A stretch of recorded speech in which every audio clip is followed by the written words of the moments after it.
people make when they are trying to retire early, or want to retire early, or do retire early, and then they tend to make these mistakes.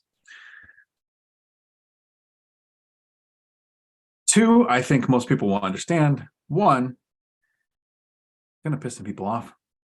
Hopefully you can make it through to the actual conclusive thought that comes up from that third reason, because I've made some shorts that hint at the way I feel in this third reason. And because in a short, you don't have enough time to elucidate the entire situation, I tend to just do the make people angry without them taking the time to listen to the entire concept. Howdy, Brian. Thank you for the super chat. I appreciate that. If you are watching this during the live stream, this is going to be about an hour and a half. I have the local Tacoma FI meetup, which you can find out about. We meet once a month, second Tuesday of the month here around Tacoma on Facebook. The group is called Tacoma FI. If you're watching this in Futureland, it's just going to be a short 10 or 15-minute video as I rant on my opening here before I answer all of the questions that come into the comments during the live stream. So while I'm covering these three mistakes that people make, feel free to put questions into the chat because I answer them all, if I can get to them in time. First, I want to thank the sponsor of today's video, Skull Vodka, who obviously doesn't sponsor my videos. They just make them possible. The first reason that, the first thing that a lot of people get wrong when they're trying to retire early, and I'm, kind of dragged the intro out a little bit. Sorry about that in the beginning, because I'm giving time for the algorithm to show people that the live is going, because the notification system on YouTube, if YouTube is listening, sucks.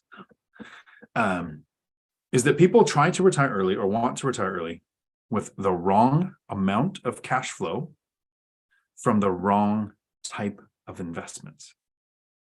So first, if you want to retire early, we have to realize that it's not an age, it's an amount. And it's not an amount of net worth, it's an amount of cash flow coming in every month that you don't have to sell your life for 1 hour at a time. Meaning, you have what an employer or a company would call a burn rate, an amount of money that you spend every month to exist. How much are you spending on housing, food, transportation, healthcare, entertainment, travel, vodka, whatever your thing is, how much you need to spend is an amount. And so some people struggle with how much do I need? And they start projecting what they think their life is going to be like when most of us already have the data. You have the data now, before you've even retired. Look at what you've spent in the last 6 months. Most of those expenses are going to go down. You're not going to be commuting to work. You're not going to be eating out as much at work. You're not going to be saving for retirement. You're not going to be paying high taxes because earned income is taxed at almost the highest rate. You're going to be increasing almost every way that you make money, or decreasing every way that you spend money, except for healthcare. Healthcare is going to go up. You've generally either been paying 0 or 5 or 10% of the premium, and the employer's been paying 80 to 95% of the premium. Now you're going to pay 100%. And don't let healthcare be the thing that keeps you trapped in a job, because it just takes an asset for every expense. Housing has a cost. You have an asset, cover it. Could be a house hack. That's the asset that's covering your housing.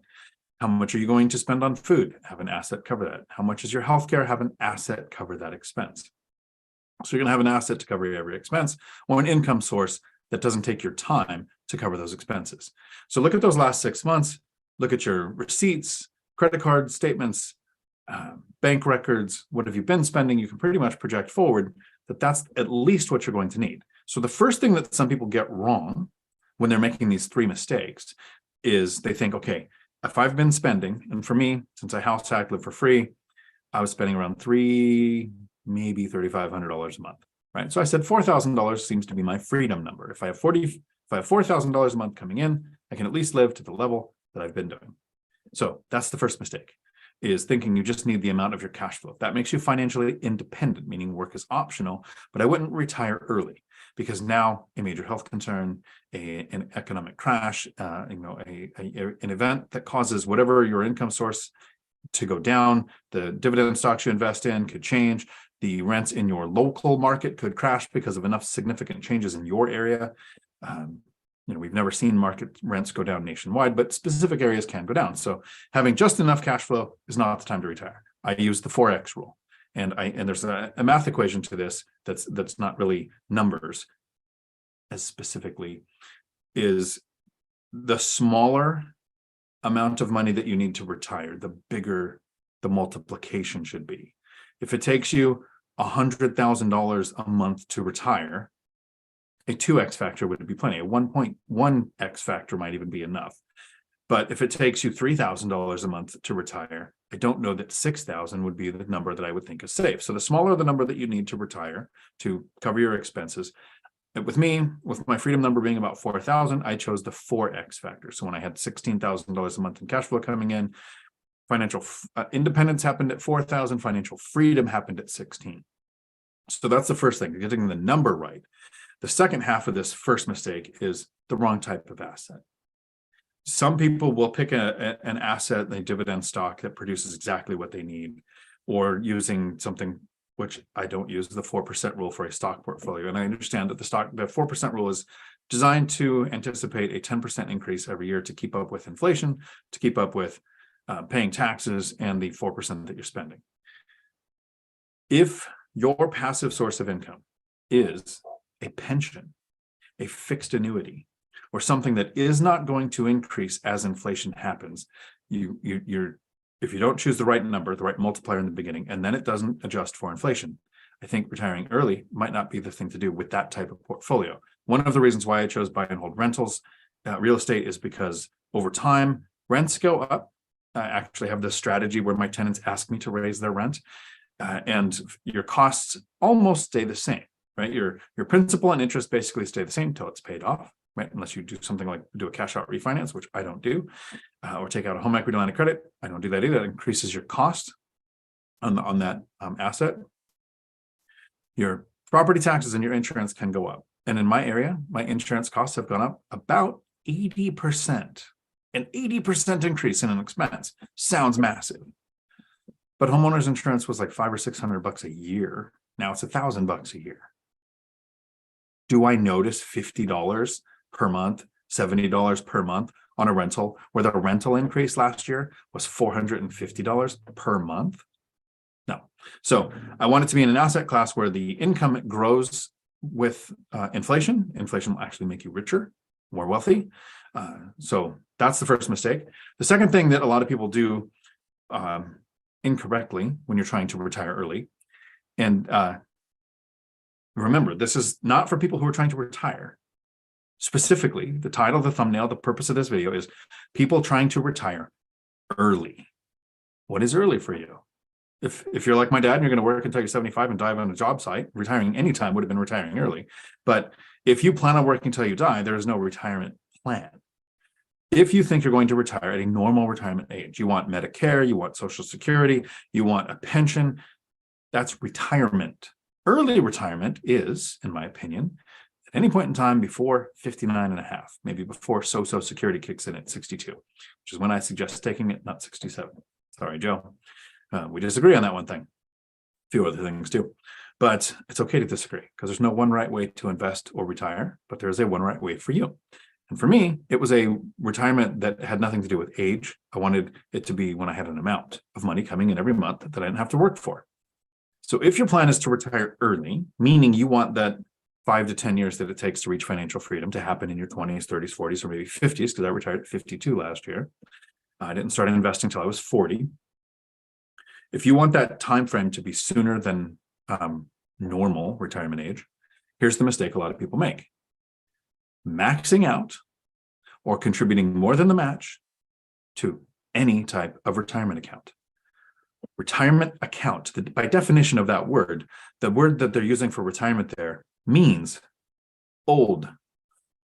When you're old enough to retire, generally not old enough to enjoy your retirement, but you're old enough to retire, here's when it makes sense. So a 401k, if you take the money out before 59 and a half, pay a 10% penalty, pay the taxes.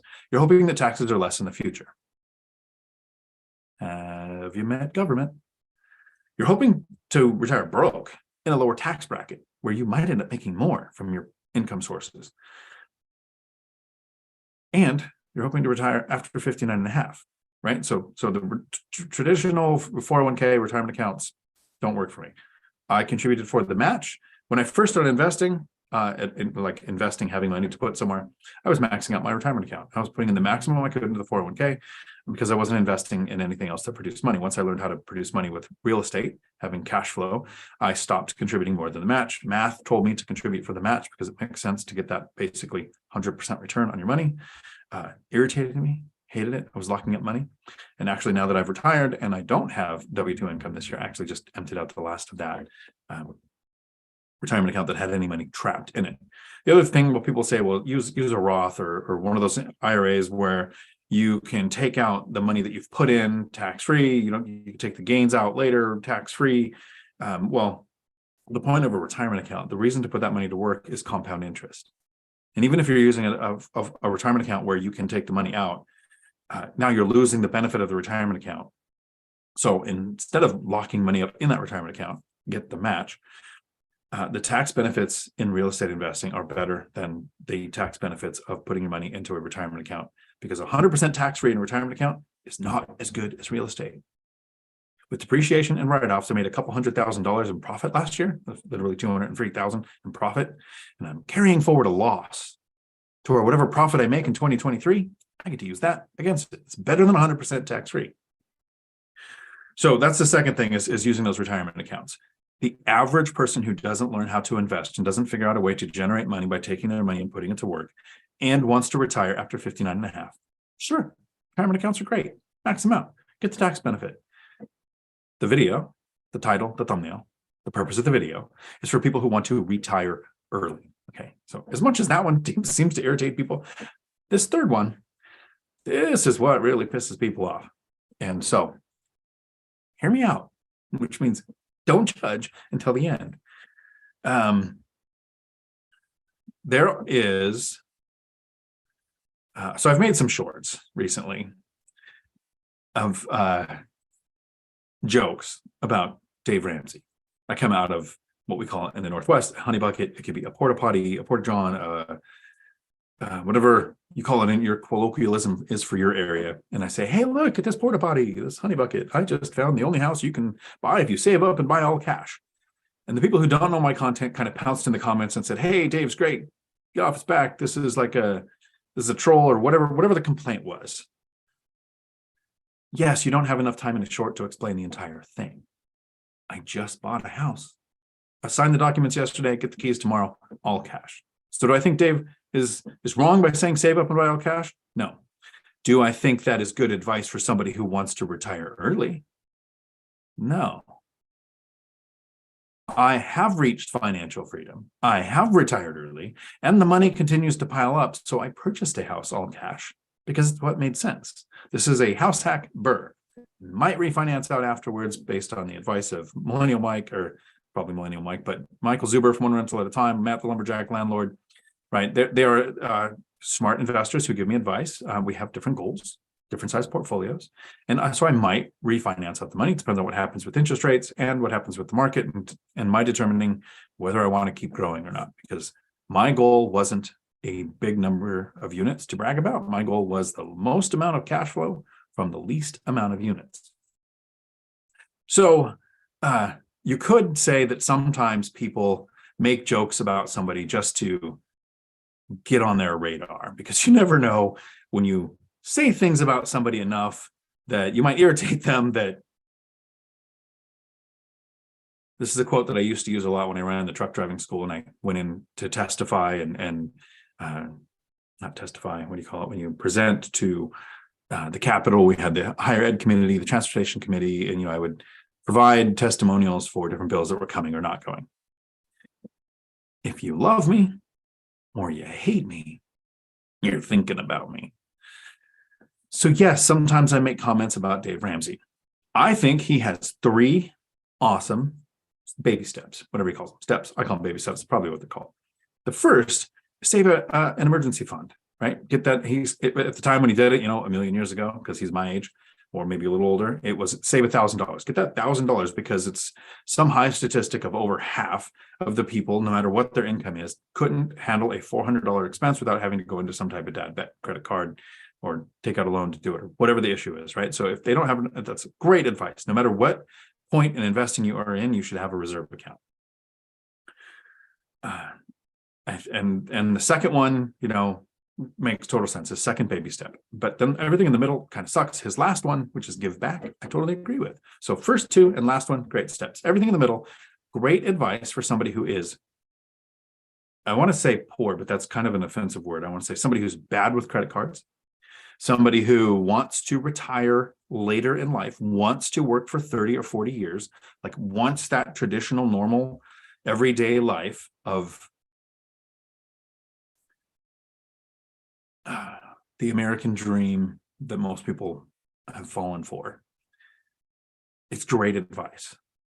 But saving up a down payment when we're chasing appreciating home prices doesn't make sense. Paying off your mortgage.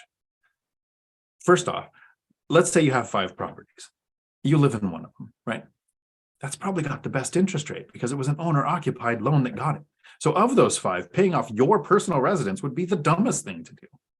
I had several mortgages in 2015, and I'm about to wrap this up so that I can get into the questions in the comments. So I try to keep this to 10 to 20 minutes, and we're hitting the 16-minute mark. I had let me see. In 2015, you could have 4 mortgages in your name because the 2008 housing crash had lending, fear through the roof. So they kind of capped you at 4 mortgages in your name. I got to 4. I didn't educate myself on DSCR loans, asset-based lending, seller financing, all these other options out there. I just thought I'll get to 4. Okay, I'll pay one off. So I picked the highest interest rate, lowest amount. So I used Dave Ramsey's, debt snowball, right? The lowest amount. It hit the debt avalanche too because it was the highest interest rate, focused and paid it off. And then added another one. And then they changed it to where you can have 10 mortgages in your name. So I started going again, got up to 6 mortgages. And then retired and didn't really plan on wanting any more, but would have done it if I found that deal first. Whichever deal popped up that was the best way to go is the way that I went. So I had searches going for this burr, searches going for a purchase. Was about to start setting up my searches in Gary, Indiana, after traveling there with Millennial Mike. So whichever best deal popped up next is the one I was going to go for. So I could have just as easily gotten another mortgage. The advice from Dave Ramsey is not intended for somebody who wants to retire early. So everybody keeps getting offended when I make a joke about his strategy. Understand that I make jokes about Kiyosaki too, right? He has 2 great books, and then he went off the deep end and became a conspiracy theorist that thinks the world's always going to end and gets an audience for it. Great. I recommend those first 2 books often. The rest, don't much care for, right? So if you've read or listened to Rich Dad Poor Dad, I think it's great. It's a mindset shifting book that changes your perspective on entrepreneurship and the myth of get good grades, to get a good job, to get a pension. And then he has Cash Flow Quadrant and understanding the 4 types of ways that you can earn income and how they're impacted by taxes. I think a lot of people should take the time to research those 2 books. But if you want to talk about hoarding gold or the amount of crazy that comes out of Kiyosaki in the last 15, maybe 20 years, I'll pick on him too. Because it's not intended for the average investor that's trying to reach financial freedom. You want to be a prepper? You want to buy a silo on a military base that closed down in Wyoming in 1972? Go for it. This is not where you're going to get information on how to do that. I'm going to give information to the person who is either like me and lazy or super busy, wants to invest while working full-time, while raising kids. I was a single parent with 3 kids, wants to develop systems to make it easy enough for you to be encouraged to add more units to increase your cash flow, to get the cash flow to the point to where work is completely optional. You can choose if you go to work. I worked for 4 more years than I needed to. Could have kept working. I loved my job. I didn't leave on a bad day like Michael Zuber. Michael Zuber went in one day and his boss said, "Here's all the things I want you to do that you asked not to do." Mike was there for like 45 minutes that day, and then he left and went home. I went in and had a victory. Several months where the company I was working at, we were battling a state agency that was run by mentally challenged idiots. Finally, after literally training myself on a new specific strategy to get these people to see things, not my perspective, but in this perspective that aligned their goals with ours, and get them to make the decision that benefited the company. It was like a months and months long trial to get to that point of victory. I thought, that's the best day I'm probably going to have. quit. That's who I'm talking to. If you hate your job, change jobs. Life's too short to work at a job you hate, no matter what the income is. You can find something else, because I wasn't making a lot of money. When I started investing, I was making $17 an hour. I'd been laid off from a law enforcement job, and this isn't in 1970. Right? I wasn't working then, not legally. But squirrel. I've been laid off from law enforcement, and I started teaching people how to drive trucks at a CDL school. This was 2009, 2010. I was making $17 an hour. From that, it still took about 8 years to reach financial independence. 12 years, I retired, will never work again at an actual job. That's who I'm trying to find. The people who want to have control of their time. Rant over, I think. Let me get to the comments, and I see I have messages. Make sure they're not from somebody who. Okay. Why does it say there is 2 of them? All right. I'm just making sure it's not somebody who wants to jump into the video with me. Okay. Howdy, Bill, Richard, REI Stoners. What's the system process for someone who dies in your unit? If you're going to sell the property, I believe there's in some states a requirement to notify if it was a violent death. Death by natural causes, I don't know if that's a requirement. Check your local state laws. For me, it was the person went to the hospital, passed away. I actually just answered a question from somebody recently who had somebody died in their unit, and you want to try to find out from any family members who's handling the affairs of the deceased, and the executor of the will, if they have that kind of thing. If not, you want to get a hold of somebody in the family and give notice that, all of the stuff, they can continue to pay the rent if that person wants to keep their stuff there while people come to collect it. Or you can move it to a storage facility, give them the information on the storage facility, find out from your local your regulations on how long you have to maintain it there. It's one of those weird things that I wish that I could give like a specific answer, but there are people watching in every state. I just know that in Washington, you are required to store the stuff. And beyond that, I don't trying to think if there's anything specific to it. You want to have what are called landlord policies on utilities, so that if a tenant stops paying, it goes into your name, so that once it's vacant, handyman contractors can go there and do their repairs and maintenance that are needed. The hope would be to find somebody from the family member to get rid of the stuff. Hopefully they would take it. In my case, it was a convoluted mess. One spouse passed away. One spouse was not able to take care of themselves, so they went to assisted care. And then a family member came and took everything, and the family members paid the rent for the month or two until it was gone, which of course terminated the lease, didn't enforce the early lease termination fee, made sure the deposit got to the family members. You want to be as, what do you call it, compassionate as you can. It's not an easy point in their life, but think of this as, this is going to sound cold, but think of it like a business. If somebody is leasing a car and they pass away, what does that company do? The company take the car back and they work out the finances of it and they move on. You are going to get the stuff out of there, take care of the finances, and then move on, while trying to be as considerate as you can of what the people are going through. There's a motorcycle. Is there a window or something? Adam, howdy. Good to see you. Thank you for the super chat. I appreciate that. And REI Stoners, wish me luck. Everyone, seller is reviewing offers today. Nice. I think the next time we meet, Josh, I'm going to go over what I do whenever I get an offer review date, depending on the strength of your offer, right? If it's a new listing that's just out, you don't have a lot of negotiating power because they don't know what their responses are going to be. But if it's been sitting for a while and they're going to do a review date, I will say, here's my offer. You have 48 hours to respond. If you don't, my offer goes away and I'm going to go find another deal. So depending on the deal, sometimes I'll shorten their review time to add a sense of urgency to my offer. But not always. I've, just like you, sat and waited till offer review date and seen what will happen. Good luck. Dividend Dave, howdy. I'm first because I was first here in spirit.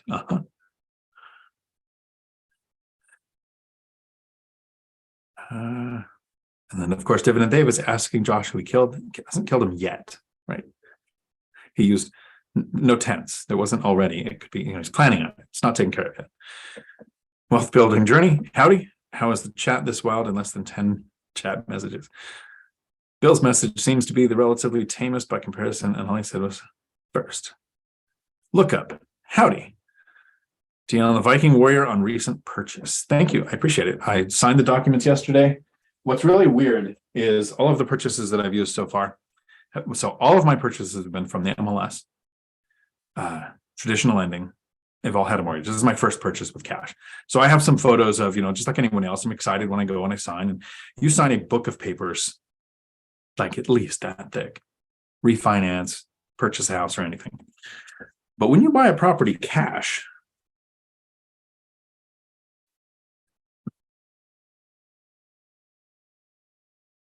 that's how thick it is. And I think I dropped a couple. But I think that's just the receipt from the payment. You see the thickness of what it takes to actually buy a property when you take the banks out of the equation? I wasn't expecting that. I thought half of those papers from the bank were probably something that the county needed but no.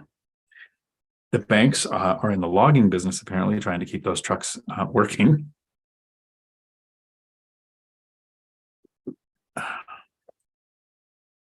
That water makes my eyes water. So signed on the purchase yesterday, get the keys tomorrow. Went to a floor store to Florida, Floor Traders of Tacoma. That's where I get most of my flooring from. Went by there today, purchased the flooring for the unit that's going to be bird. Looked at flooring for the unit that I'm going into because I don't remember.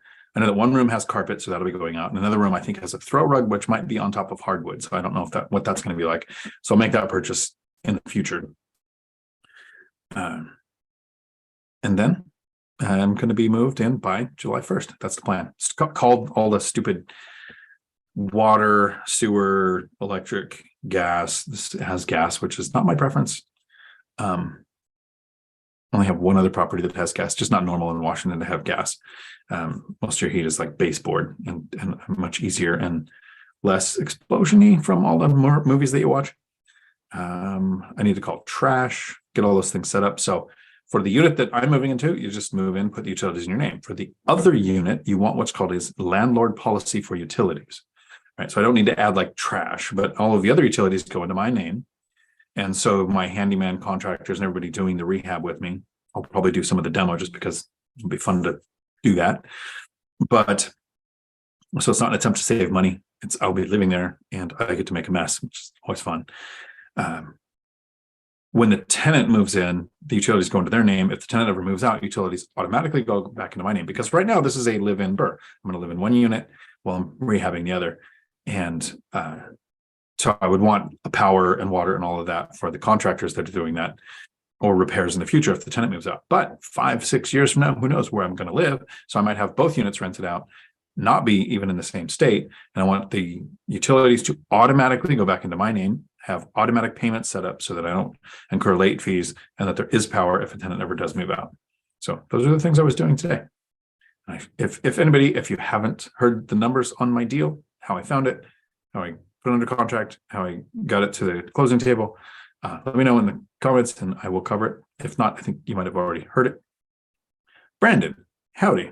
Thanks for the super chat. For self-management, how far away would you acquire a rental? Prefer a newer or updated unit? So there's a couple questions there because the newer or updated unit is like a follow-up. So the first thing is for self-management. If it was more than 2 hours away, like Michael's Uber's 2.5 hours away, I'd have property management. So 2 to 2.5 hours, because you're talking every time you want to go there in the beginning when you're starting out, you're going to do more than you will later. I wouldn't want to commit, 5, 6, 7 hours of a day and just travel to go and handle something like showing for a tenant that might not even follow through after the application. But if it's out of state, like Millennial Mike, I would use property management. However, when we're picking a market, the one thing that we use to determine the best metric to determine on which market to pick, right? I'm one of the teaching assistants in the BiggerPockets boot camps, which the next one I'm starting in starts this week. So we have 10 weeks of the boot camp going on now. So if anybody here is in the BiggerPockets real estate rookie boot camp, I'll see you there. And a lot of content on YouTube. Whenever anybody talks about the market, they will list off these traditional things. And I cover these too, but there's one that's always skipped that's above that to me. And they'll cover economic drivers. How many sources of tenants? You know, a base, a port, a college, a hospital. Is the population growing or shrinking? You can literally go to uhaul.com and look up where's all their trucks going so you can see who's moving to an area. They'll pick a market based on that. And then it's somewhere in there, they'll look at cash flow, like what's the yield on the investments that you can make. The crime statistics, and like they've got this laundry list of things that you can pick a market with. But to me, the most important thing to picking a market is boots on the ground, right? So I wanted to invest where I'm at. One of the reasons is because it's a high cost of living area, which meant less units needed for more cash flow, larger down payments to be saved, more time between purchases, less of those dopamine hits, but about the same amount of time frame to hit the cash flow that I wanted. So I invest where I'm at. I'm the trusted boots on the ground. If I was going to invest out of state like Millennial Mike did, it would either be where I used to live and know the neighborhoods, or I would do like he did, have an investor that he knows and trusts for a long time, watch them, let them get the systems in place, and then invest there. Since I invested here within an hour's drive, and now I'm an hour and a half, right? I added 30 minutes, so an hour and a half, all my properties are within that distance of each other. I self-manage, no matter where I live. So I was looking at Portugal. I went there to look at properties, thinking I would buy one. Then I met the Portuguese people and I decided never to do that. So now I'm going to Thailand for 3 months in the winter. I will still self-manage because the trusted boots on the ground isn't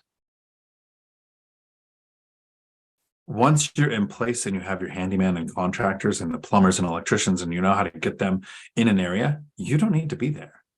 The trusted boots on the ground, the majority of the trusted boots on the ground is to help you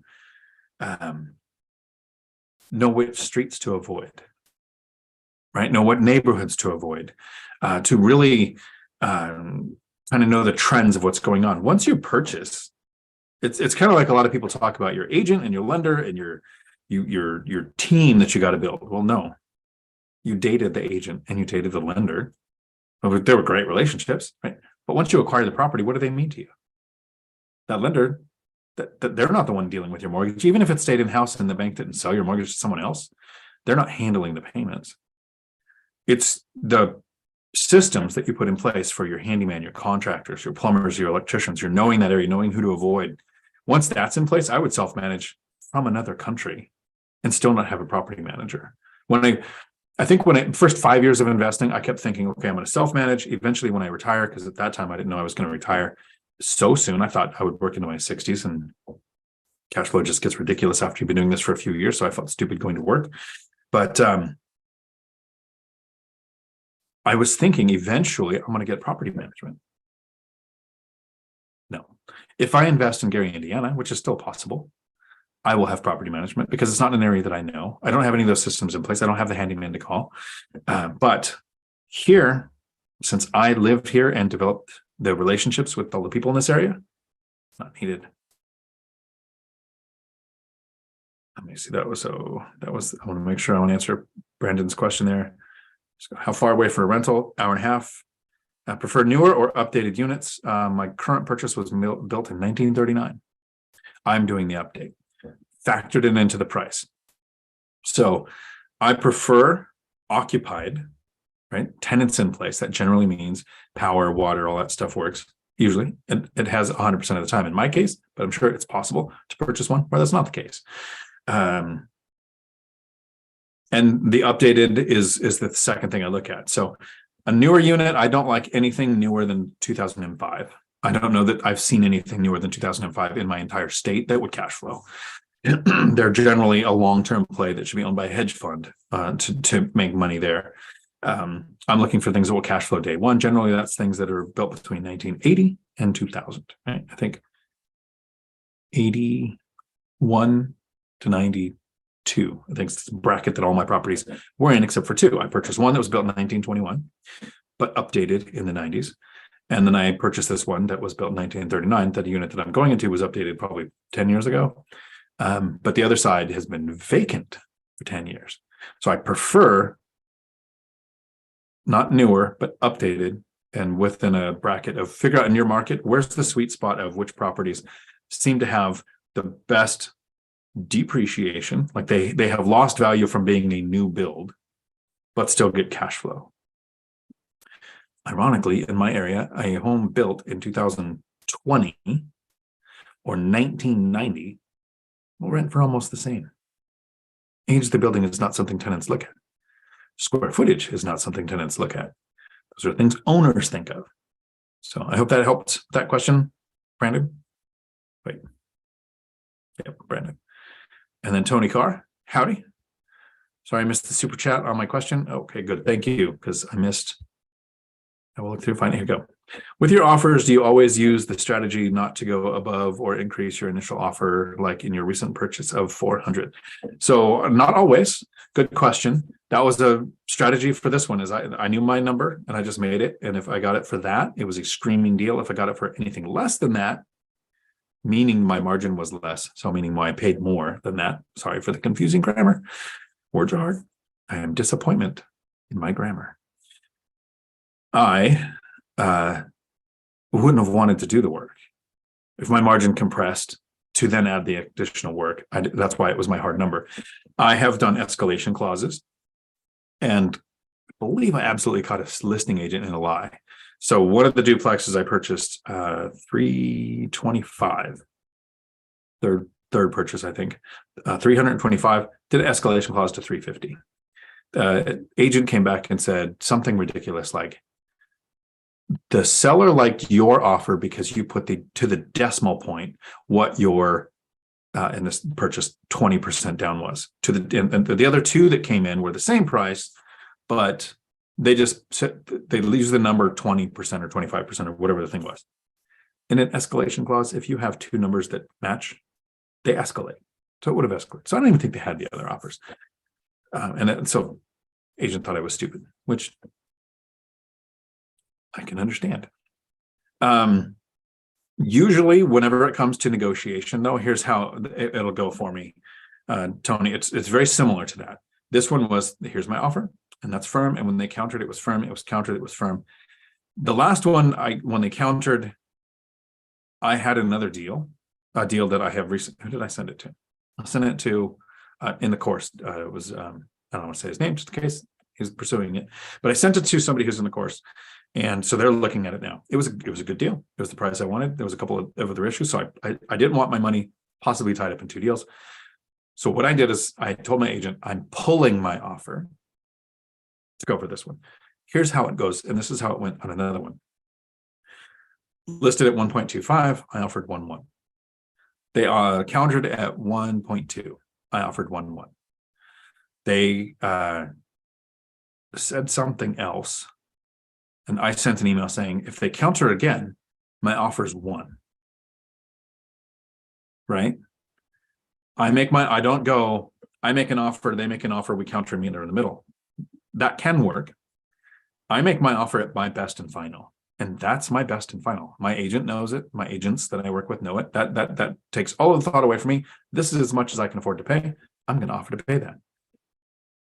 Now, if it's been sitting a long time, and there's no work that needs done, and it's going to get the return, maybe I would offer less if it's been sitting a long time just to see if I can get it and then go up to what I can negotiate to. But in my case, my last couple of offers, I have offered my highest and final. I will counter with them at highest and final a couple of times so they can counter up in here wherever they want. I'm going to resubmit the same thing on about the third or fourth one, though. I'm going to lower my offer with an official offer from the agent with a DocuSign thing that gets sent over with a new lower amount. Because I'm willing to walk away. And the person who has the ability to walk away from a deal has the power. And when you do that, that tells them that that was your best and final. Thank you for the super chat. I appreciate that. That's kind of my mentality with that. So it's not an ever or always, right? No, the less a man makes declarative statements, the less apt he is to look foolish in retrospect. But it's an almost always. And my strategy now is I make my best and final. My agent knows it, and and I don't think that he watches my content, but his dad does. So I don't know that I would want my agents to know this, but I want the agent to have conviction that my agent to have conviction that that's my final. Because the way they communicate with the other agent, right? I'm not there to add the nuanced words to the communication to make it go my way, right? So power of influence or whatever, you just lack it in that conversation because you're not there. So what I can do to influence that is my agent will go, so he wanted to offer this amount for the property. And the other agent goes, well, how high do you think you'll go? My agent will immediately go, that's it. I've seen it. You ask 3 times, he's going to lower it. Sorry, I wish it wasn't that way, but that's how that communication strength is going to come because my agent knows my strategy. And so, Dave, if you're watching this, now you know. But I think he would understand. And I keep saying he for agent. I work with a few. But I've got one agent. If you're in the Pierce, Thurston, Kitsap, Mason County area, he's just stellar. Like this, he does. I'm excited that he's getting a commission off that check, off this last purchase, because I want him to make his money because he's got good follow through. He's timely. He gets that there's psychology to investing, and it's not just get the paperwork right. Like some agents can think that all this is. No, there is a psychology to the offer, the strategy that you're using, and my agent gets it.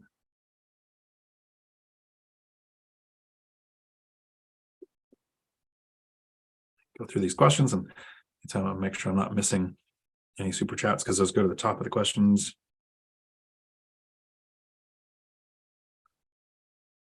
Dividend Dave, if Dion says dividend one more time, I'll magically appear and grant an ironic and regrettable wish.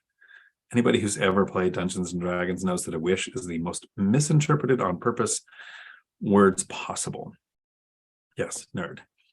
Okay, let's see where we were here. If I ever miss your question, please just throw it into the chat again.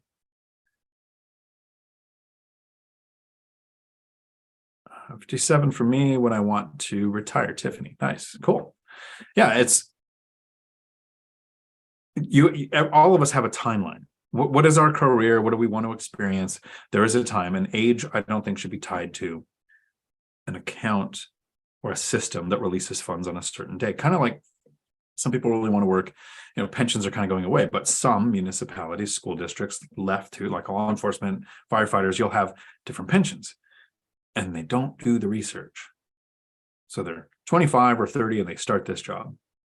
And there's an aggregate age that you must be for some of those pensions to kick in.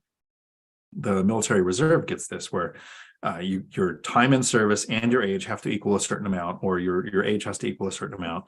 Active duty, it's different, but the cities, like City of Tacoma, they have you've got your age and the number of years you work there have to equal a certain amount, and then you can retire. So that's, again, tying retirement to an age.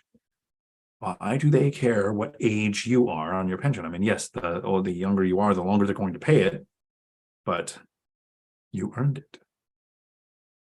Jason, howdy.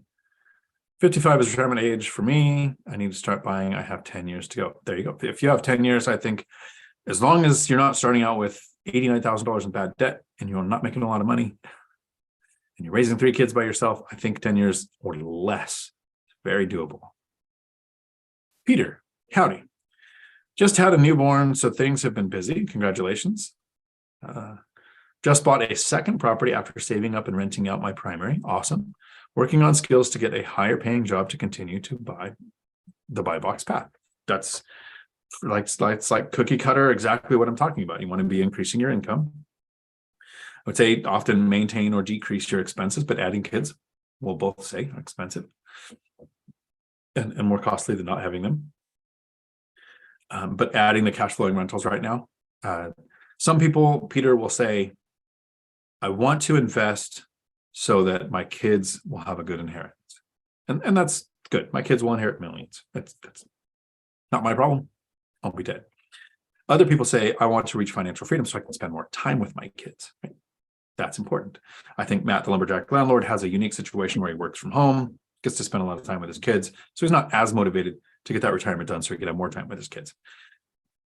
For me, it was huge. The time with the kids as they were growing up didn't exist because of all the overtime and side hustles and stuff I had to do to get the money. So I totally get that's a strong motivator.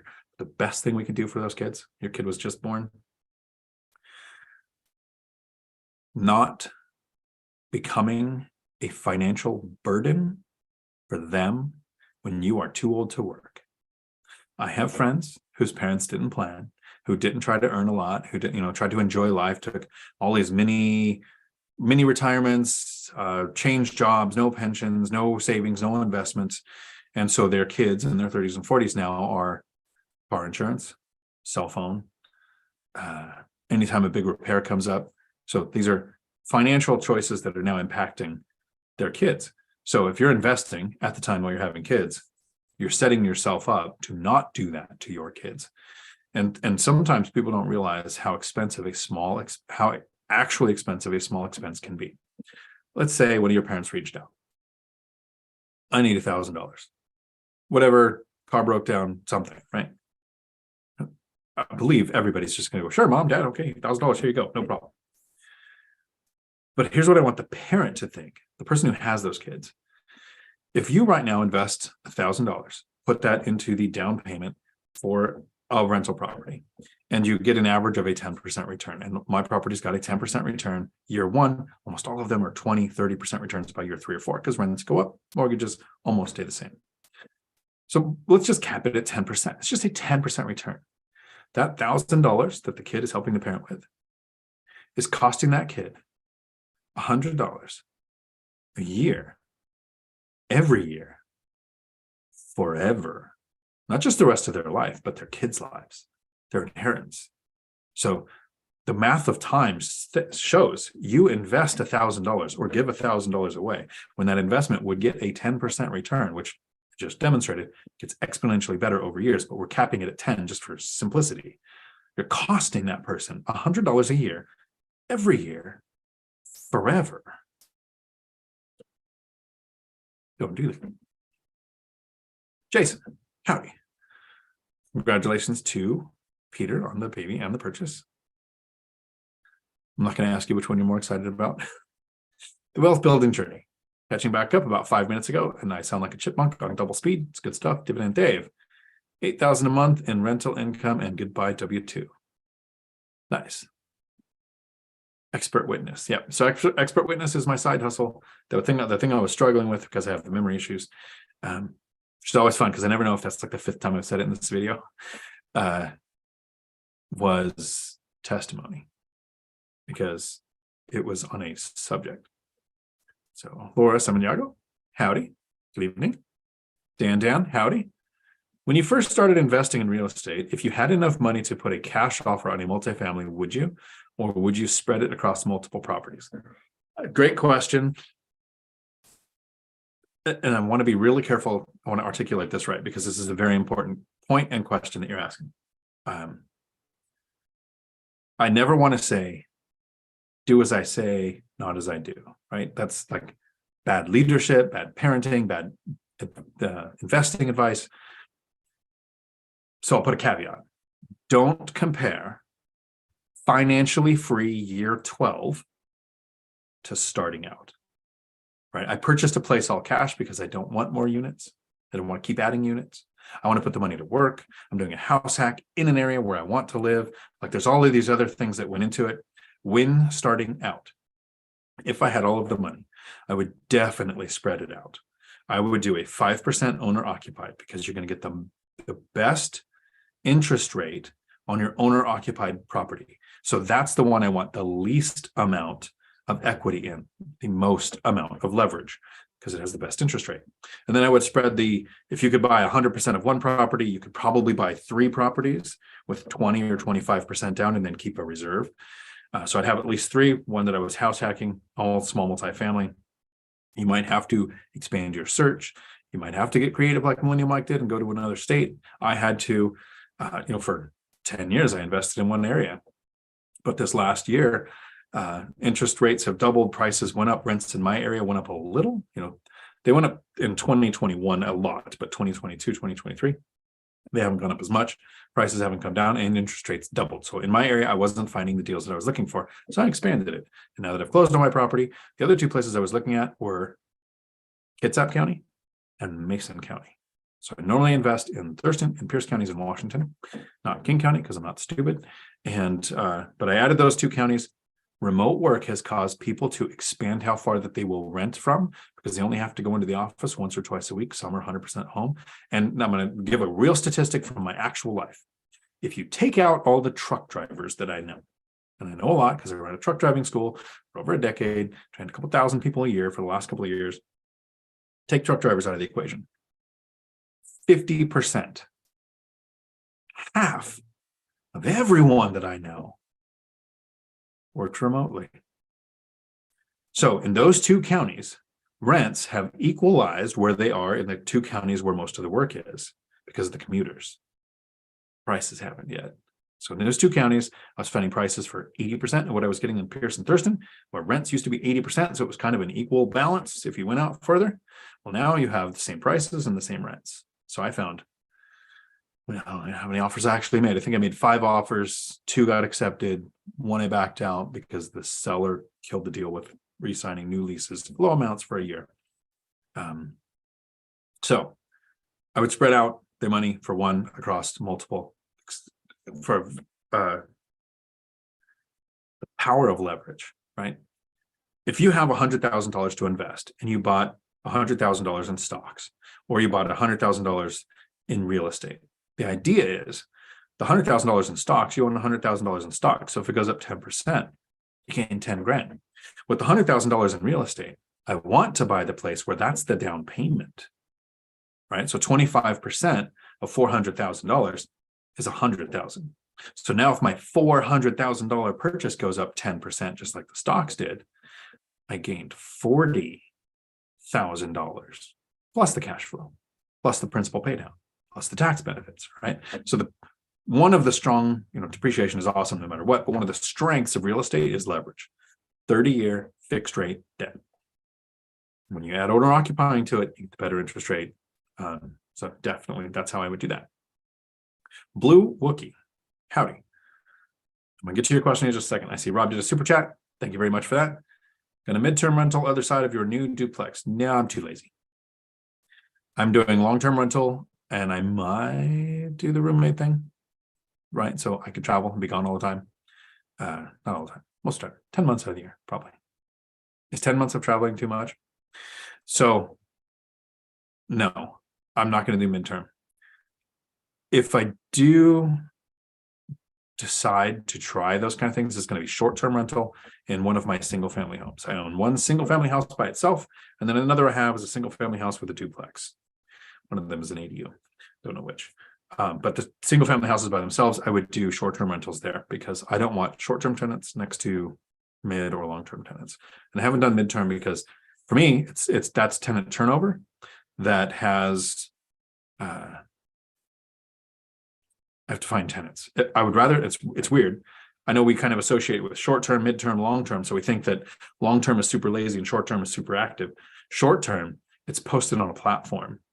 You just have booking days to schedule cleanings with a cleaning fee. Or midterm, you're finding tenants every 13 to 20 weeks, right? You're doing the tenant screening. You're doing the placement. That's too much work. I'd rather do short-term on a platform. Even if I self-managed, I think short-term in my case would be less interactive and time-consuming than midterm. But no, so far everything is long-term, and I'm going to continue to do that. There was where did I give this example? I think I did this example in the course the other day. In the 80s, McDonald's was a very successful, they started doing their billions served logos, right? So it's a very worldwide chain. And if you read Rich Dad Poor Dad, McDonald's is a real estate business, not a food chain. The food chains is franchises. They started doing very creative menus, healthier food, the artisan stuff, the salads, and they tanked. They started losing money. Well, not making as much money, right? And so early 90s, they came up with this, we need to get back to our basics. They came out with the jingle of,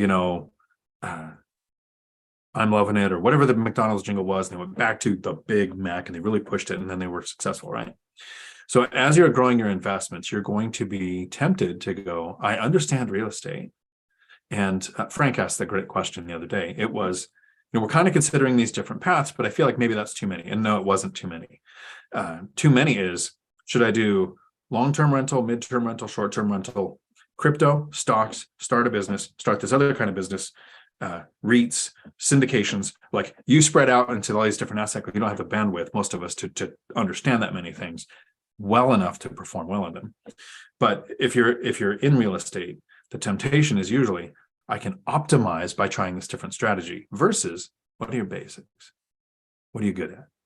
I'm good at developing a relationship with tenants who want to ask me to raise their rent and they don't want to move. So I have long-term tenants that makes my life very easy. And I'm not in growth mode. In those first 2 or 4 years, I might have been more apt to put more time and energy and effort into having tenant turnover. It meant more revenue to invest. So there's that chronology you have to look at of, what's my goal at this stage versus what stage are you in and what is your goal? So, good question, Rob. Not my plan. And it was Blue Wookie. Dion, great stuff. Can you address what my brain said? Can you address white people? I could probably, if I want to get kicked off of YouTube, but can you address what people who retire early have for healthcare options? What do you do about how much does it cost? It's a big concern with leaving your W-2. It's a great question. I see it come up often. And it's on the level of concern, it's almost the lowest. One of the biggest tricks society has pulled on people is that healthcare comes from your employer, right? So I ran a company for over a decade, and we did things like, well, let's institute a 401k program. Why? Because you care about people? No, because it's a retention program and a recruitment program. It gets people to want to work at your company, who feel vested and want to stay at your company. That's why employers do that. So when you have a healthcare system, when you're an employer and you offer healthcare to your employees, words are hard. You have a plethora of things to choose from, right? You have the menu from a restaurant where you can pick the 13 and the 21 and the 4, and you make a thing together. You can pick what can their deductibles be? Is it based on their age? Is it like, you get to go all these things to find what works best for the company, but provide something to give the employees enough to want to stick around. Sucks. That's just how the world works.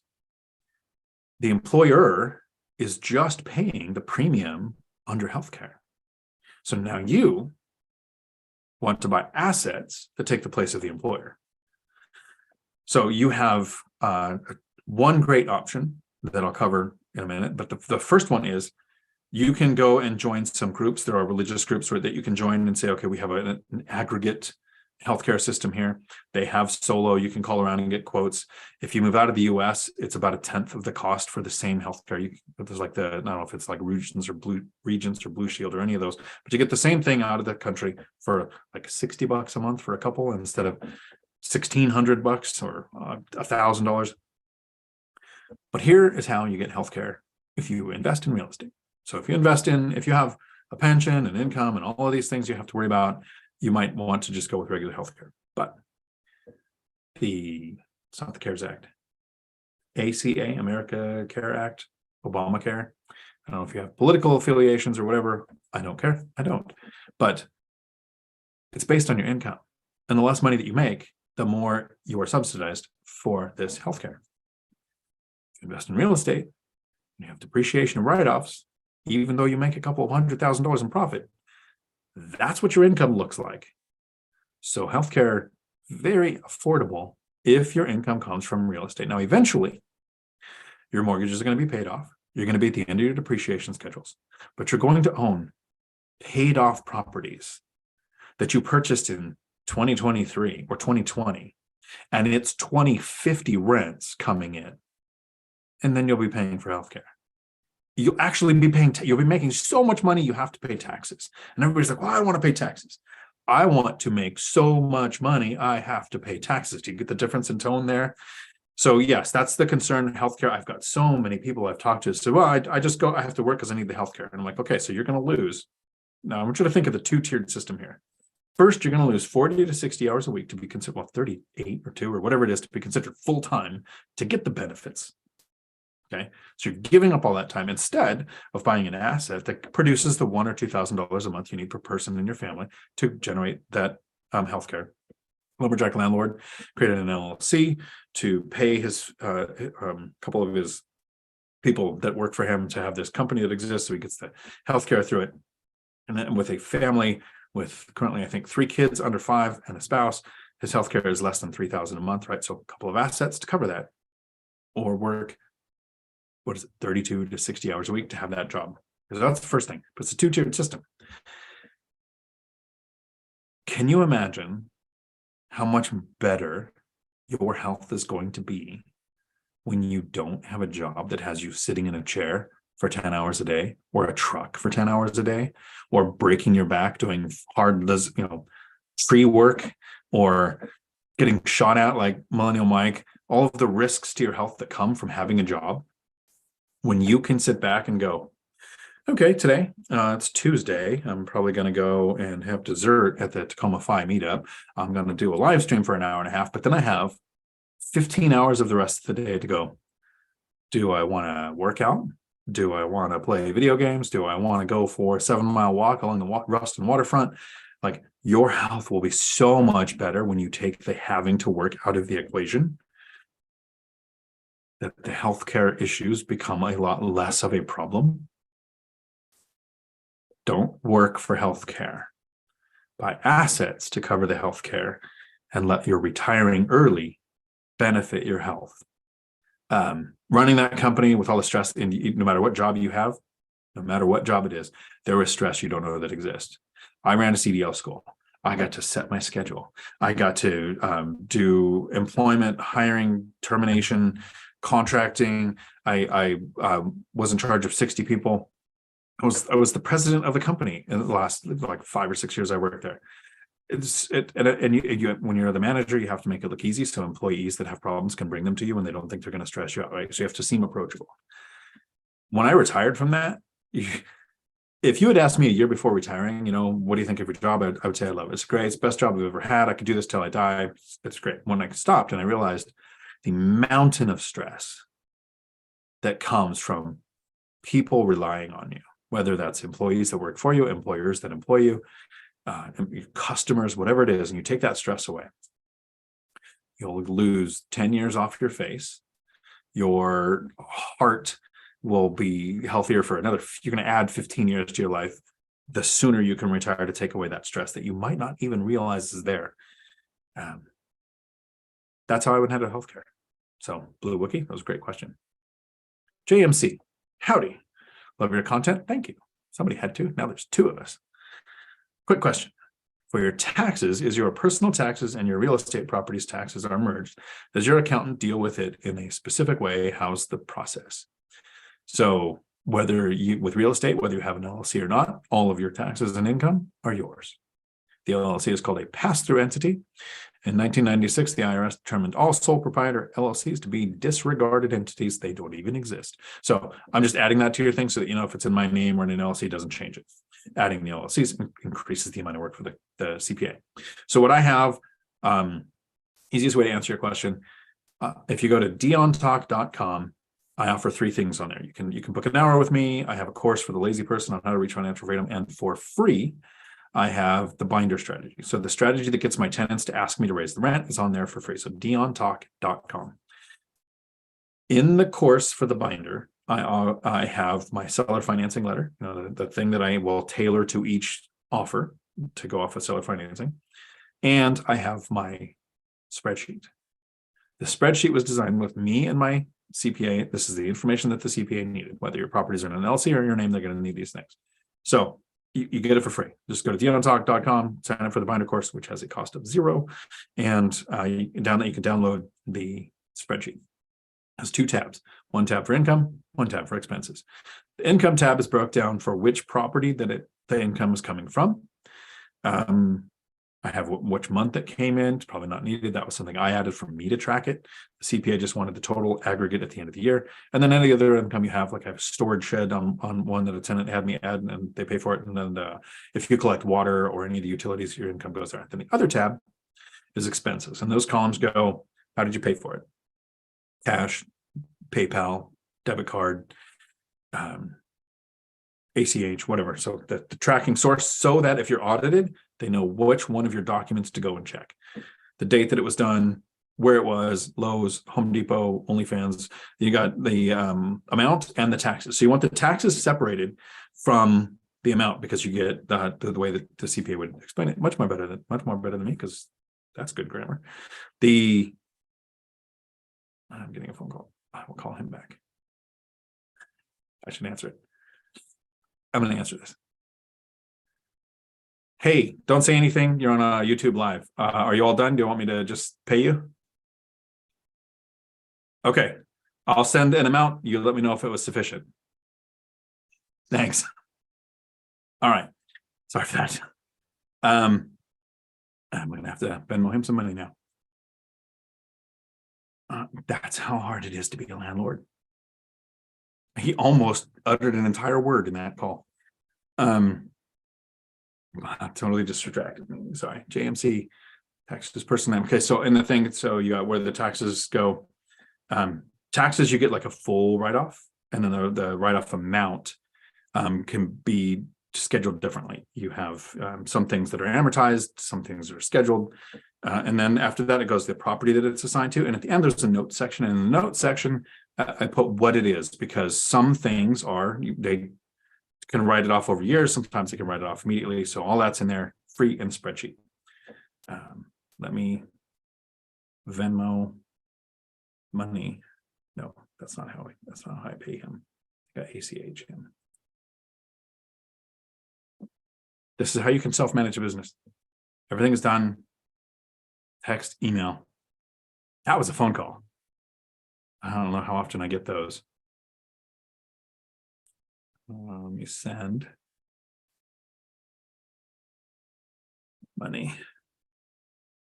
This was blackberry bush removal.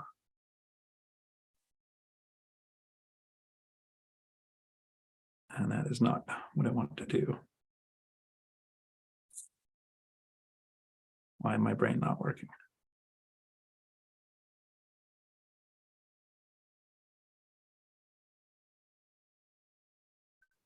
On Zelle. Okay. Here we go.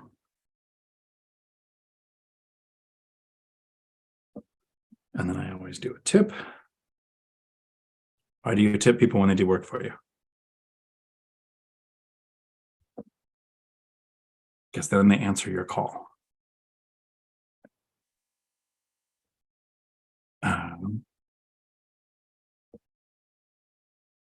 I have to calculate this time in the 2 hours a month that it takes me to self-manage my currently 16 rental properties. And to that, so Eugene, howdy. Eugene, how are you? Thanks for your videos. If you were to move to USA, assuming the knowledge that you and your amigos share is present, how would you study a market for? How long would you study a market for? Which property type? I would study a market for at least 60 to 90 days to figure out what the rents are and what the good and bad areas are to avoid. If you get a chance to talk to anybody who works in law enforcement in the area, they'll generally tell you places that you want to avoid. That's, to me, is the easiest way. If you can find somebody who works in law enforcement, who'll have a 10-minute conversation with you to just tell you the areas to avoid in that area. That's the easiest way for me to accomplish that. Cops know the area.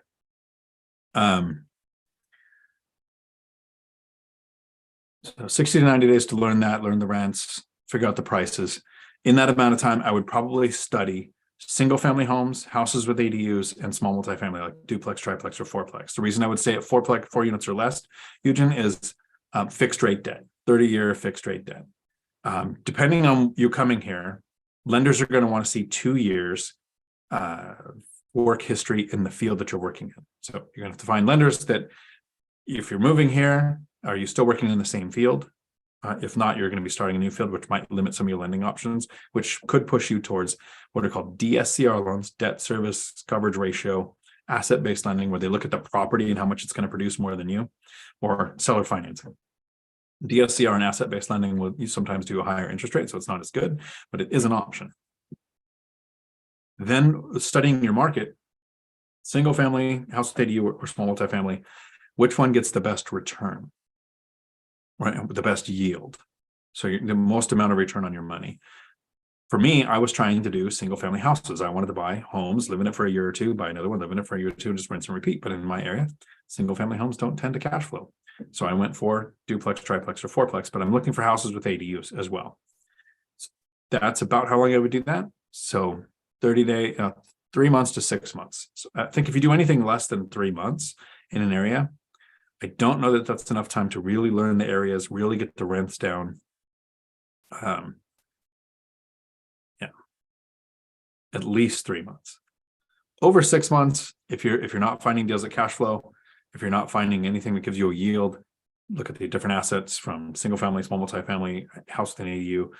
You might have to expand your circle out another 30 minutes worth of travel time from wherever you're living to look at the markets. That's what I recently had to do. So for that, if you're coming to the US, it's a big country, depending on where you're coming from. Some of the states are larger than some European countries. So even in a state, there could be a lot of people say, well, I can never own in California because it's so expensive. Well, if you get out of LA County, you go up to Kern County, not so much. A couple $100,000 for a house that rents out for a couple $1,000s a month. You can get a return there. My brother owns 4 rentals in Kern County. Cash flow is just fine.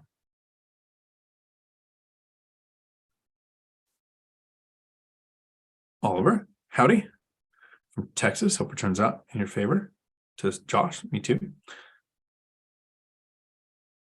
Always look up. Dave, howdy.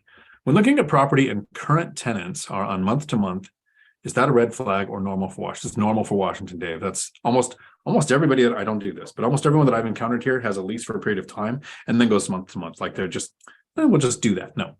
I like at least year-long leases because when you go for the next mortgage, lenders are going to want to see, in some cases, at least 3 months remaining on the lease. Once a tenant goes to month, there is not 3 months remaining on a lease. So I like to renew my leases for 1 year at a time. If you have a situation where I had a tenant 2021 to 2022 that was actually working with me, had me get them in contact with an agent and a lender, and they wanted to buy a house. It's like, let me help you get on the property ladder. I've tried to offer that to every single tenant that I have, and some just won't listen. Trying to help people do better, right?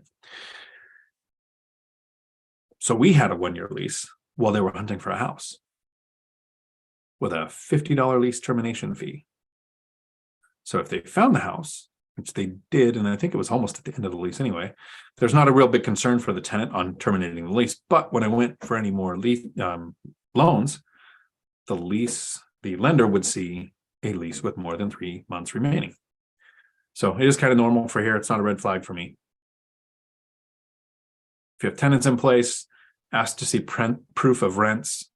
The biggest red flag would be any seller that says something like, don't talk to the tenants. Now I get, don't disrupt the tenants before you have an accepted offer. Like don't go around to every property that's for sale and waste the tenant's time. But once you're under contract, you should be talking to the tenants. And if any kind of seller or listing agent or anybody says, don't talk to the tenants once you're under contract, that's a red flag.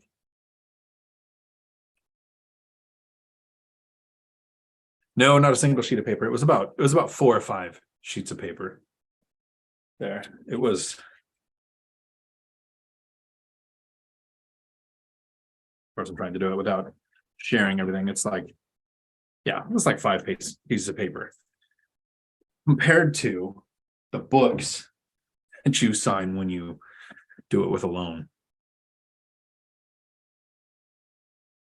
Kevin, thank you. Glad you're here too. When will you share the punch list complete? Just clear it once again. Yes. Okay, so you guys are asking, I will share with that. Sure. So I wasn't doing it when I first did it because it's really not that hard to look on the MLS and go, which property is he talking about? Because I shared the year it was built, their original list price, what I paid for it. Somebody could have came in and said, hey, seller, here's 10 more grand than what he's paying, because it is that good of a deal. So it's a duplex that the listing agent seems to have not known what they were doing. Couldn't tell it was a duplex. Like nowhere on it does it actually say duplex or 2 units or 2 addresses, which it does have. Couldn't tell, just had 1 address listed. The word duplex was used once in the description, but that doesn't really mean anything. It was listed as a single family house. It said 2 bedrooms, but each unit has 2 bedrooms. So there's 4. I couldn't tell from any of the pictures that there were 2 meters, which there are. I found that when I went and did the inspection. I was like, I get under contract to find all this stuff out. Across the street, a house is under contract for $800,000. 5 houses up, there's a duplex. It says pending, but I don't know. It says $750,000. So price range in there for a duplex in that area. The one up the street is in the middle of residential area. Mine is waterfront. Basically, there's a street in between me and the water. So it has 2 full wraparound decks on both units. Water side's 2 views. So water view is partially what you pay for. The 1 unit was occupied. The other unit was vacant for a long time. Boarded up. It's weird. So it needs work. It's a full gut rehab on 1 unit. To me, ARV, I can estimate the minimum would be the $750 that the duplex up the street is getting. The $800 for the single family. It's by the water also. So maybe a little more with the view. So I thought it's probably $600 be my ARV. I'm being very conservative. So I offered 4. They had originally listed at $477 because it needs to work, but it sat for over 100 days. So I'm watching this for a long time. And I'm learning the rents, and I took the time to drive the neighborhoods. I drove by to make sure that this area was good, because these are 2 new areas I haven't invested in. I offer 4, thinking with a burr. If I put 4 into it, I spend, now here's the numbers. Once I had the inspection, my actual estimated repair cost is $30,000. So I'm expecting 50, but I'm budgeting 80. So in my burr, if I would be at 480 all in, so 4 for the purchase, 80 for the rehab. Hoping for 30. Contractor said that's about what I'd be looking at, 30, but stuff happens, right? So and now I'm 480 in for 6. I can refinance out almost all my money. I can get the money back from the purchase, some of the money for the rehab. Might leave some money in the deal. It's a great burr. I might not refinance out any money, and I might just live for free and add the cash flow because I'm not looking to add units, right? So don't compare year 12 to year 1, growth phase to stabilization, retired phase. So I kind of have all of those options going. And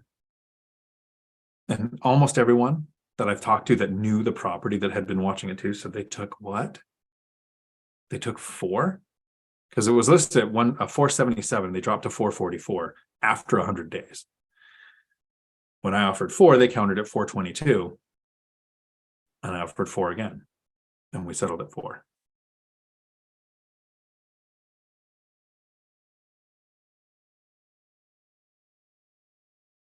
Tony Carr, with your offers, do you always use this strategy not to go above? Okay, I think I asked that already, so I think I missed some questions here.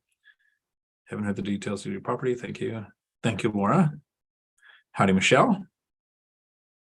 Kevin, if you buy a single family, there we go. I was looking for where I lost at. And then my chat moved. If you buy a single family and divide it into, say, 3 dwelling units, main house, basement unit, converted garage, do you run into an issue when you move out and try to get a rental license? So you can run into issues if you don't permit it. And you have to make sure that all the living structures are permitted, because tenants can go back later if they find out from the municipality that it's not actually living, that you might have to remunerate them with whatever rents that they paid. So know your local laws.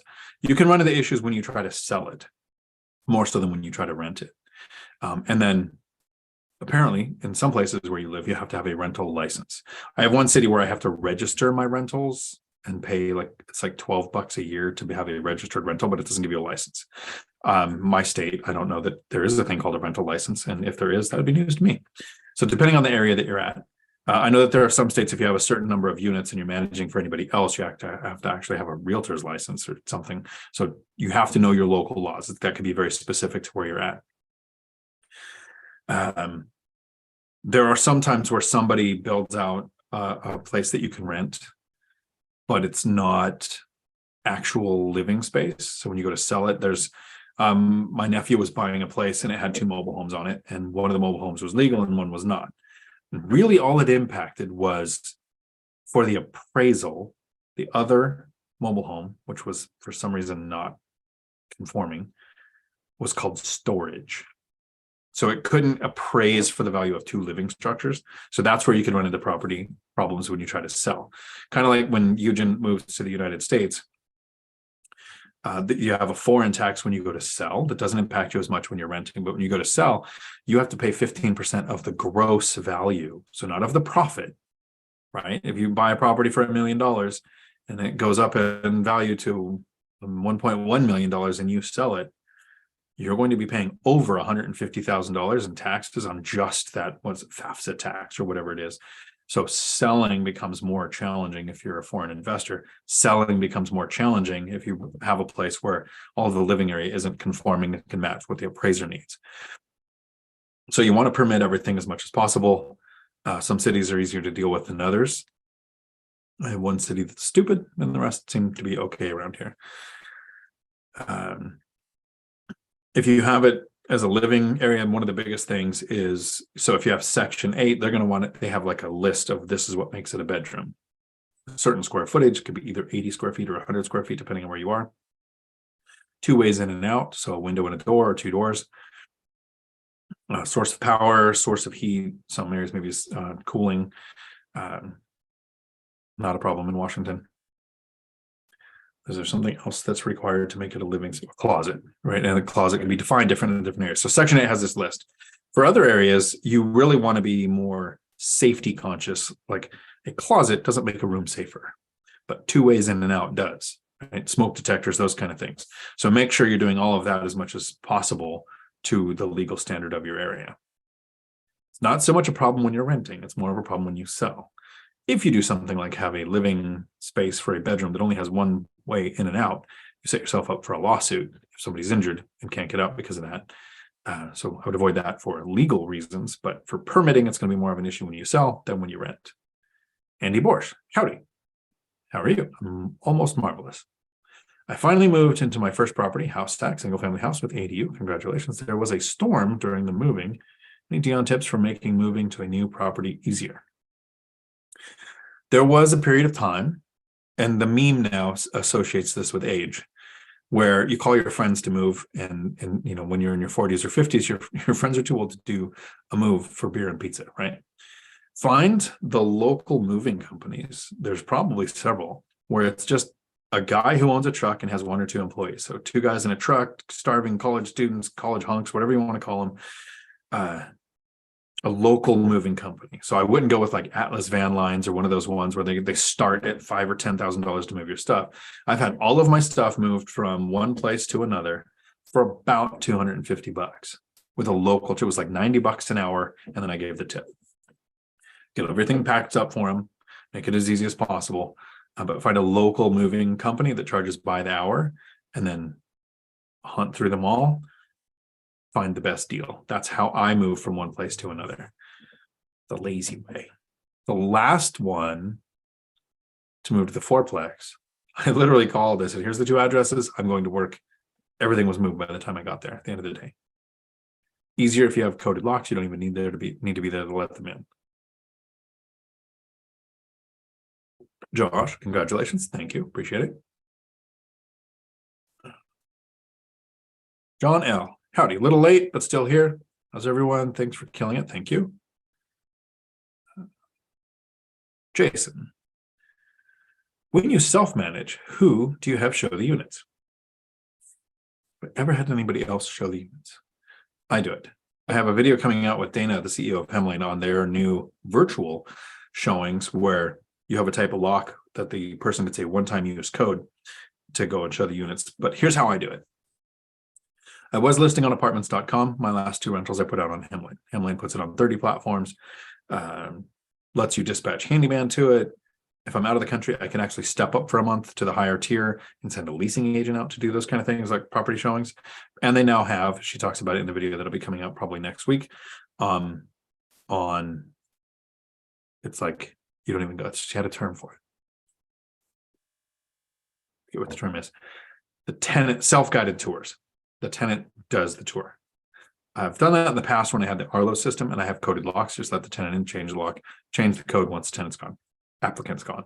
So they go on to, when it was apartments.com or Hemlane, and the tenant applies. So it's apartments.com is free for you, but it only puts your information on like 2 or 3 platforms. And you go to Hemlane, it does have a cost. I think my current one is $28 a month plus $2 per unit that I have on there. So the more units you have, it's going to cost you $2 a month more.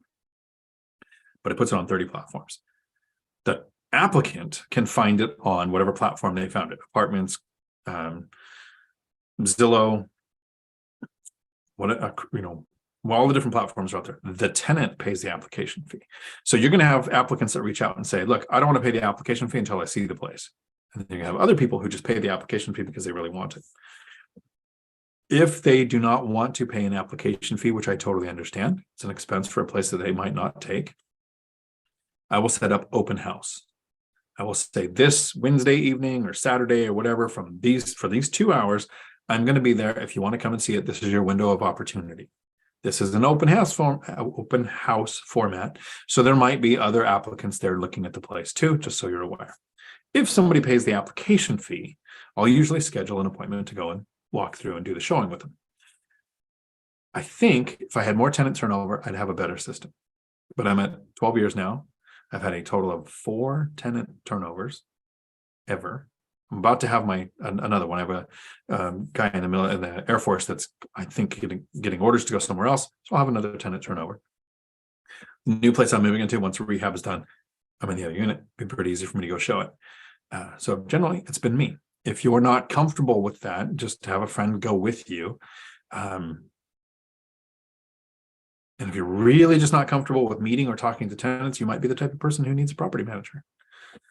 Sometimes that's the best time. If you don't have the people skills or the backbone to stick to a lease or to be non-discriminatory and just use the same criteria to determine which tenant is the best to go with, and you're not going to have like too big a heart and give a break to somebody that would probably be late on rent or trash your unit, and then you need a property manager.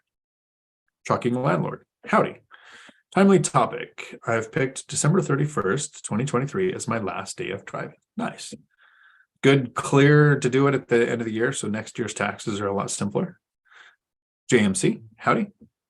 Question, how do you and your accountants deal with your taxes? You keep your personal taxes separate from your, nope.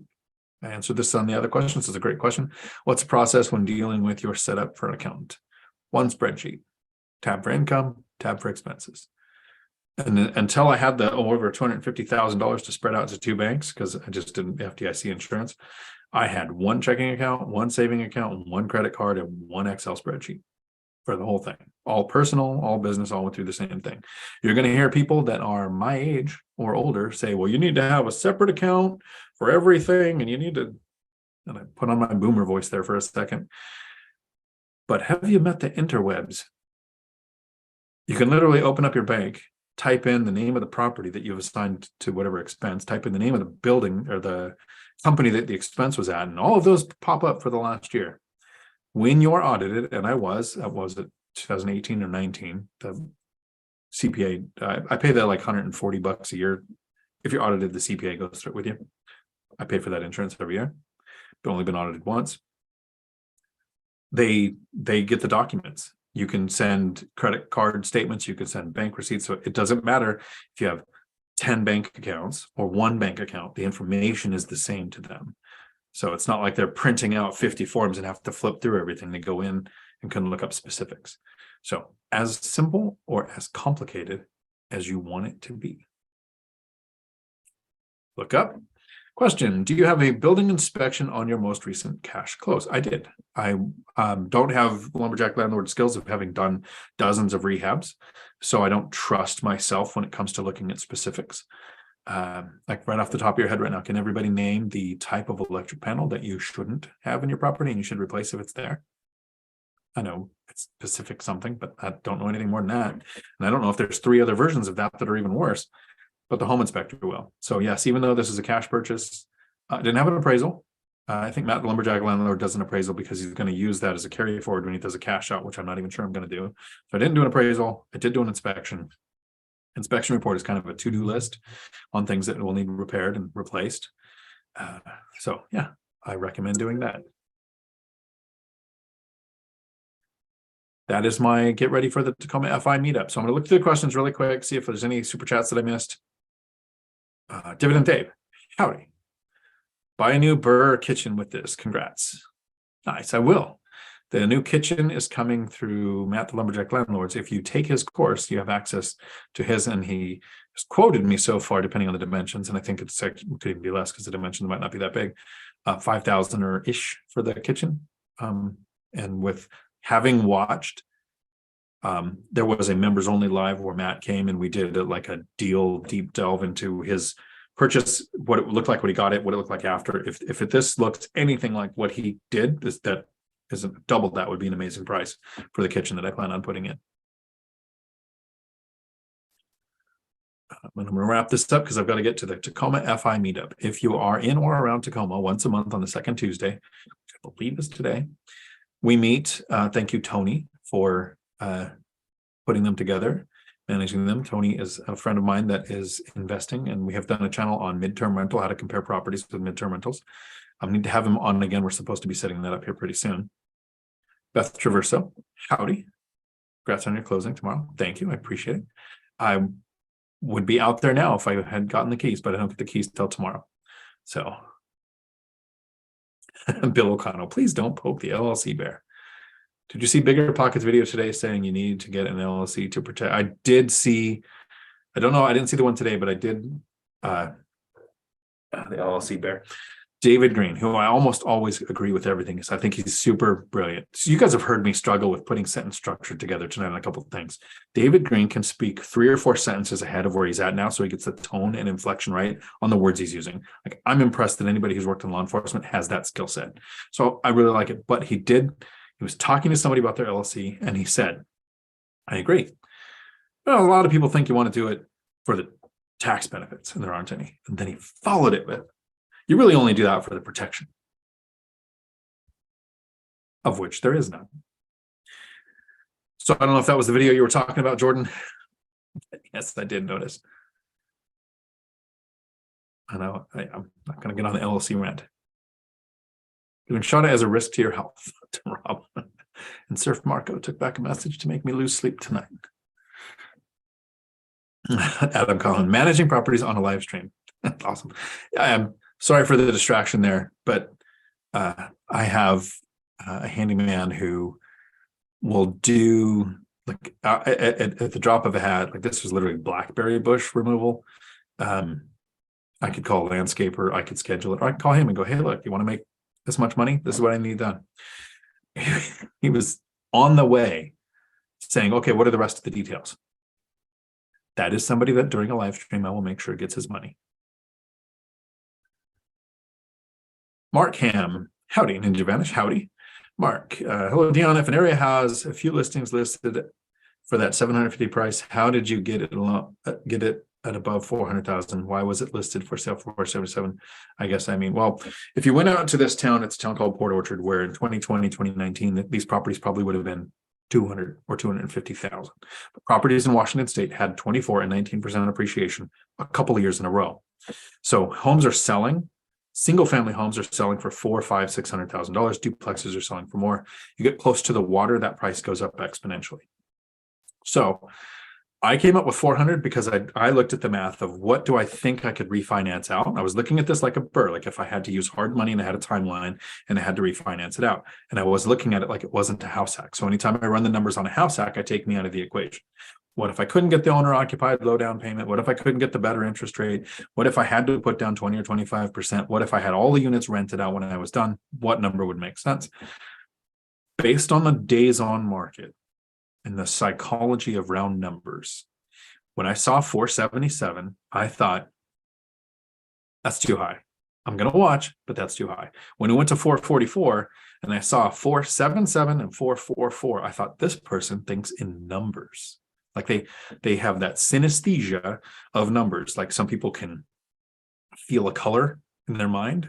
This person sees numbers. So I put 400 round. And then not just 400K. It's a 400, comma 000, comma, dot, whatever.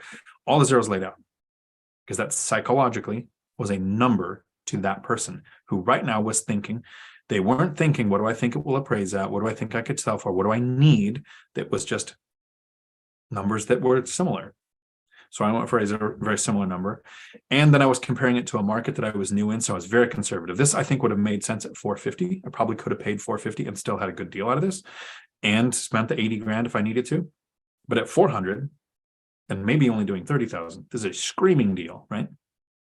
Add to it, it's where I want to live. It's walking distance from, I'll say 10 restaurants, but it's 12 bars and probably a restaurant in there somewhere. But it's walking distance, 200 feet from a foot ferry, a ferry that you walk onto. And it's waterfront with 2 full wraparound decks, waterfront views. It's got the hot tubs. It's got everything that I would want. So that was a part of it too. But I was looking at these other deals and I was making offers on other deals. I found other deals that could make sense too. Then behind the scenes, if you take it to, here's how simple this can be sometimes. That's how much money I had. I had about 480. That's about 490 because I save about 10 grand a month, about $490,000 in the bank. If I paid 400 for it, I have my extremely high estimate of 80,000 for the rehab. And as the months would pass, I would be rebuilding the 10,000 a month to my reserves. So mathematically, that number made sense to me. It's what I could do. Primarily, it was based on what the market price was, what I can get for the rents, and what I thought the seller would take.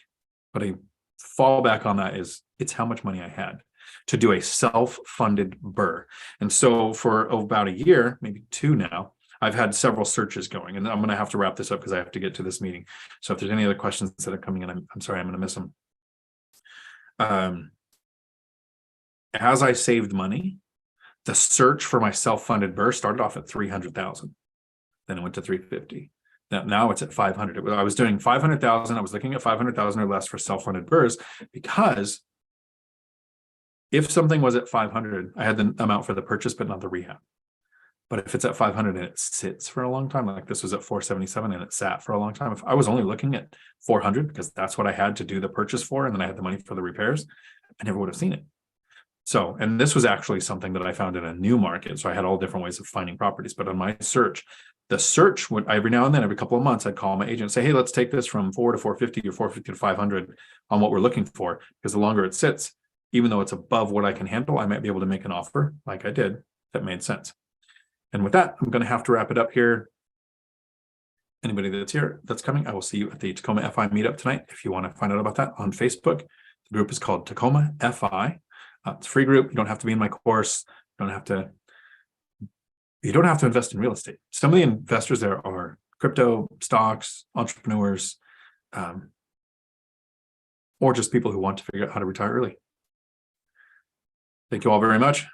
Until my next video, thanks for coming to my Dion Talk.